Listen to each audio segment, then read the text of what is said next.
And we always get the call, that urgent call, the text that says we need to be on a call here in 2 hours. That's always a signal something's happening, right? It's always the signal. So we ended up stopping and we took the call and we found out that a year later that it would determine whether or not we had jobs or not, right? So we were a pharmaceutical company and we were out there trying to, help oncology patients.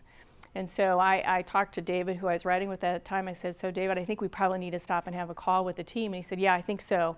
So we stopped and I said, what do you want to do with this? What did you hear? So I let people kind of vent, or at least tell people what they were hearing, what were their fears. And I said, what do you think that we should be doing at this point in time as a team, right? Because we've got 1 year, and what do you think they think of us?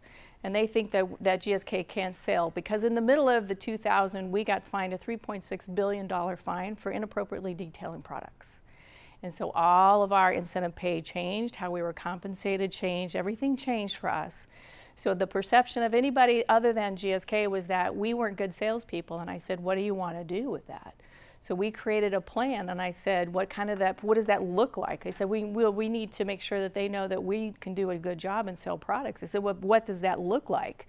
So we kind of kept going through, and they made that plan. And I said, for every minute that you guys are angsting over change, whether it's the known or the unknown, there's a cancer patient waiting for us to show up in that office. So it really is incumbent upon us to deliver hope for people who probably don't have hope.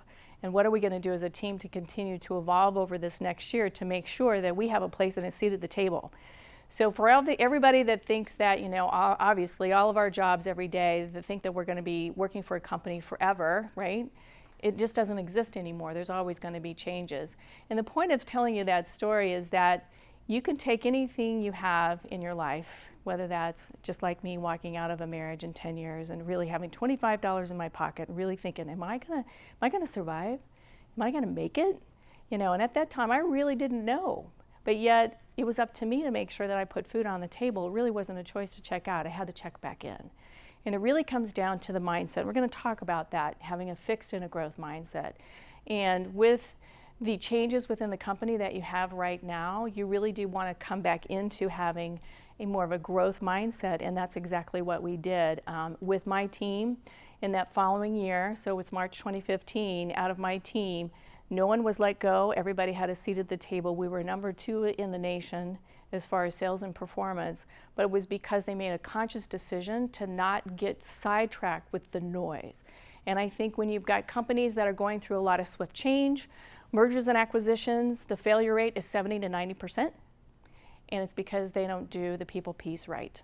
They let that things go. So when things come in, mergers and acquisition happens, they expect more, they want more, right? But it's the people piece that if they get that right, there's going to be a lot more success, but no one's got it right, and it's been 50 years. So for you today, and for the next 3 weeks, that's what I want to give to you, is the gift of knowing that no matter how things look for you guys, no matter how tense or how difficult your days can be, that there's always hope and that you can make things however you want to make them. And I believe that all of you have the answers that this company is asking for you to deliver, because you are the people.